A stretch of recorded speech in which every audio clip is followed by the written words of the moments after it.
False allegations is actually tohmat. Politics, it is that is siyasat. Dignifying answers is really sharafat. Standard 7th and 8th boys in Awam ki Adalat.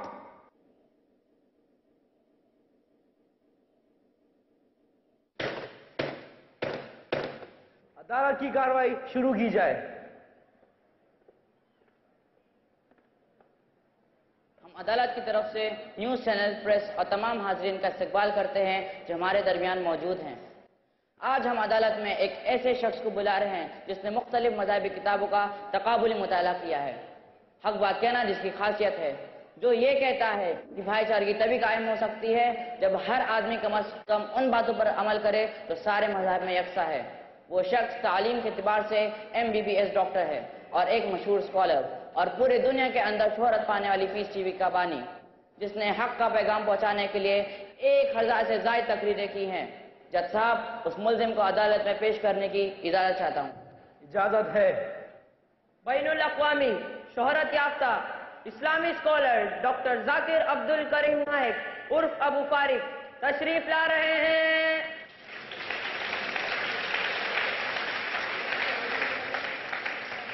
السلام علیکم ورحمۃ اللہ وبرکاتہ. اللہ کی رحمت اور برکت آپ سب پر ہو. ہم بہت ہی مشکل سے ڈاکٹر ذاکر نائک کو اس کٹہرے میں لانے میں کامیاب ہوئے. ڈاکٹر صاحب، آپ پر پہلا الزام یہ ہے کہ آپ ڈاکٹری کے پیشے کو اہمیت نہ دیتے ہوئے دعوتی کام پر ترجیح دی، جبکہ عوام کو ڈاکٹر کی زیادہ ضرورت ہے. میں آج بھی ڈاکٹری کے پیشے کو اچھا سمجھتا ہوں، لیکن اللہ سبحانہ وتعالیٰ فرماتے ہیں سورہ فصلت میں سورہ نمبر 41 آیت نمبر 33، وَمَنْ أَحْسَنُ قَوْلًا مِّمَّنْ دَعَا إِلَى اللَّهِ وَعَمِلَ صَالِحًا وَقَالَ إِنَّنِي مِنَ الْمُسْلِمِينَ. کون شخص اچھا ہے؟ وہ شخص ہے جو لوگوں کو اللہ کی طرف بلاتا ہے، اچھا عمل کرتا ہے اور کہتا ہے کہ میں مسلم ہوں.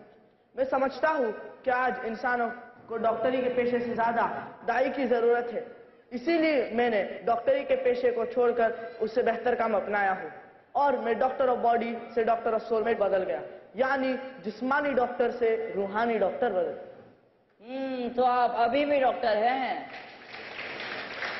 جی ہاں، ایک بہتر ڈاکٹر. آپ پر دوسرا الزام یہ ہے کہ آپ فخر سے اپنے آپ کو بنیاد پرست مسلمان کہتے ہیں.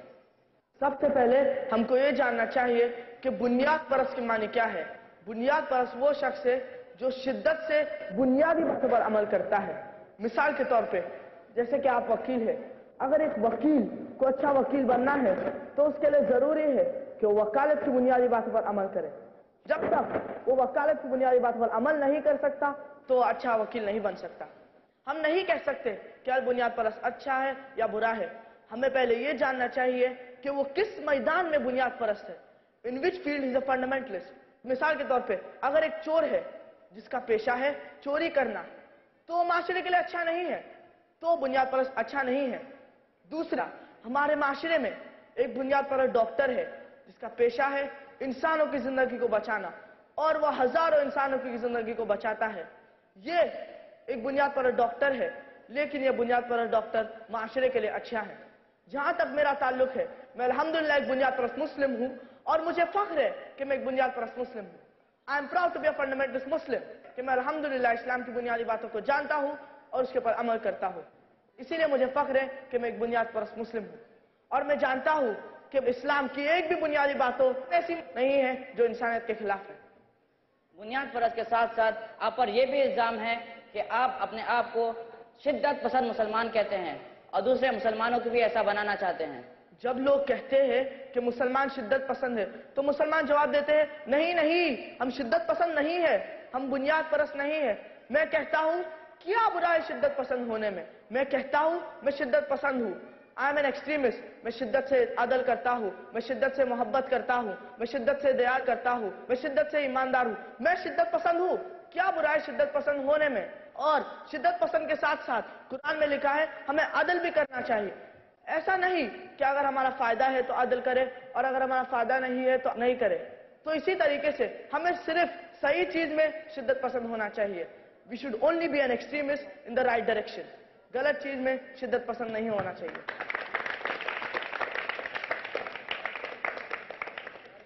इस जवाब को सुनकर आप हम सबको इस मुद्दे पर दोबारा सोचने पर लागू कर दिए हैं।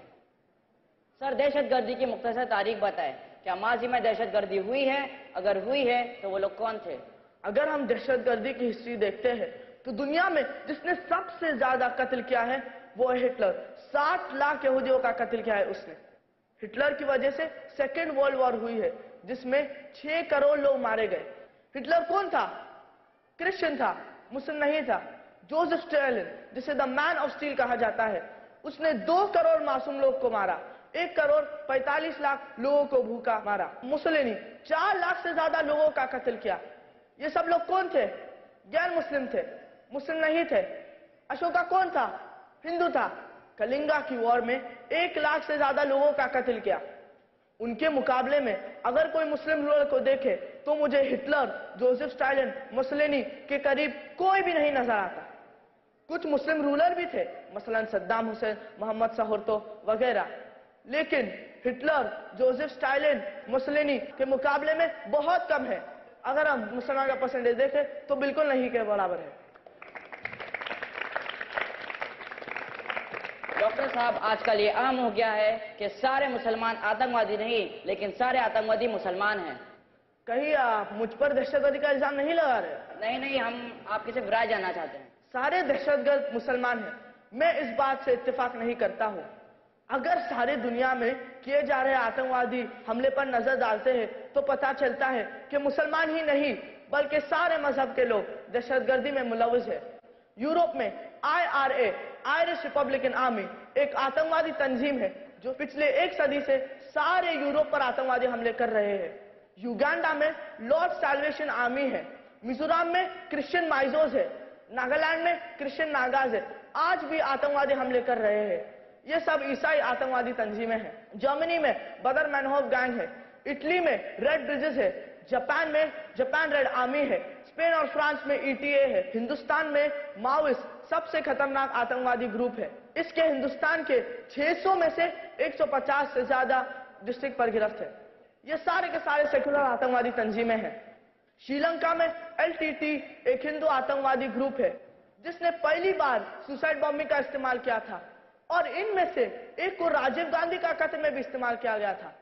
आसाम में उल्फा के नाम पे सबसे खतरनाक हिंदू आतंकवादी तंजीम है जिसने चंद सालों में 2006 तक 749 आतंकवादी हमले की है। ये सारे हिंदू आतंकवादी तंजीम है। हगाना, इरगुन, स्टर्न गैंग, ये सारे के सारे यहूदी आतंकवादी तंजीम है जिन्होंने कई मासूम लोगों की जानें ली है।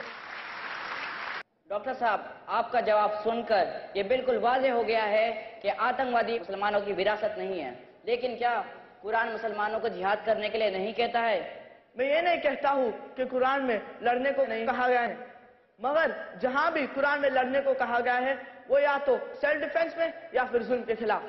अगर हम भगवत गीता पढ़ेंगे तो उसमें कुरान से कई गुना ज्यादा लड़ने के श्लोक है। Bhagavad Gita chapter number 1 verse 43 to 46 में लड़ने को कहा गया है। अर्जुन श्री कृष्ण से कहते हैं कि मैं निहत्था मरना पसंद करूंगा लेकिन मैं अपने रिश्तेदार का कत्ल नहीं करूंगा। Shri Krishna Bhagavad Gita chapter number 2 verse number 2 और 3 में जवाब देते हैं, ए अर्जुन, तुम कायर कैसे हो गए? तुम नपुंसक कैसे हो गए? क्षत्रिय का धर्म है लड़ना। Bhagavad Gita chapter number 2 verse number 31 to 33 में अर्जुन कहते हैं कि भाग्यशाली वो क्षत्रिय है जिसे लड़ने को मौका मिले, और अगर तुम लड़ेंगे तो तुम स्वर्ग में जाएंगे, और अगर तुम युद्ध नहीं करोगे तो तुम्हें पाप होगा। तो श्री कृष्ण कहते हैं कि अगर तुम्हें सच के लिए अपने रिश्तेदार से भी लड़ना हो तो पीछे मत हटो। और अगर हम बाइबल का मुताला करेंगे तो इसमें भी book of Numbers chapter number 31 verse number 6 to 10 में लड़ने को कहा गया है। तो इसी तरीके से कुरान ऐसी मजहबी किताब नहीं है जिसमें लड़ने को कहा गया है, बल्कि सारे मजहबी किताब में लड़ने को कहा गया है। आपकी तकरीरों में अक्सर ये गुण सुनाई देता है, आपको इस फन में महारत कैसे मिली? ये सब अल्लाह की मदद है और इनमें इनकी मोहब्बत और प्यार भी शामिल है। वैसे भी मैं बचपन में हकलाता था तो इसीलिए इसमें लोगों का मोहब्बत और प्यार भी शामिल है। अब मैं कुछ सवाल आवाम को देना चाहूंगा। सर, मेरा एक छोटा सा सवाल है। आप मुस्लिम भाई हर साल एक बार हज करने के लिए जाते हैं, वहां हम गैर मुस्लिम को जाने की इजाजत क्यों नहीं? जब आप हिंदू और मुस्लिम में भाईचारगी कहते हैं। आपने पूछा है कि गैर मुस्लिम को मक्का और मदीना में जाने की इजाजत क्यों नहीं। हर देश के अपने रूल्स और रेगुलेशंस होते हैं। मिसाल के तौर पे मैं एक हिंदुस्तानी हूँ, लेकिन मुझे हिंदुस्तान के कुछ इलाके में जाने की इजाजत नहीं है, जिसे कहते हैं कैंटोनमेंट एरिया। सिर्फ मिलिट्री लोग, वो लोग जो देश की हिफाजत में लगे हुए हैं, सिर्फ वो लोग जा सकते हैं। मैं नहीं झगड़ सकता हूँ कि मैं इस देश का नागरिक हूँ, मुझे इजाजत क्यों नहीं देते हैं। नहीं, ये गवर्नमेंट का रूल है। इसी तरीके से अगर आपको मक्का और मदीना में जाना है तो आपको इस्लाम के लिए जान देने के लिए तैयार है, सिर्फ वो लोग अलाउड है, बाकी लोग अलाउड नहीं है। इसी तरीके से अगर आपको कोई मुल्क जाना है तो आपको लेना पड़ता है वीजा।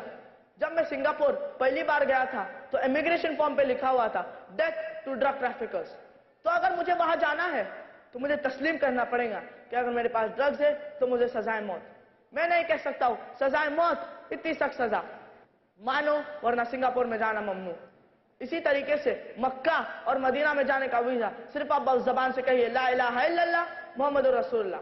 अगर कोई कहता है ला इलाहा इल्लल्लाह मुहम्मदुर रसूलुल्लाह तो कोई भी इंसान आपको मक्का और मदीना में जाने से रोक नहीं सकता।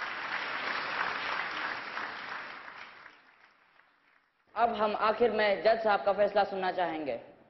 डॉक्टर जाकिर ने बखूबी अदालत के तमाम सवाल के जवाब देते हुए अपने आप को तमाम इल्जामात से बरी करवा लिया।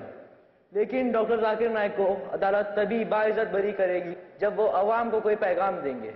मेरे लोगों से गुजारिश है कि वो इख्तिलाफ कर छोड़कर कम से कम यकसानियत पे अमल करें, तो इसी तरह भाईचारे आम हो सकती है। इसी पर मैं अदालत की कार्रवाई के इख्तिताम का ऐलान करता हूँ।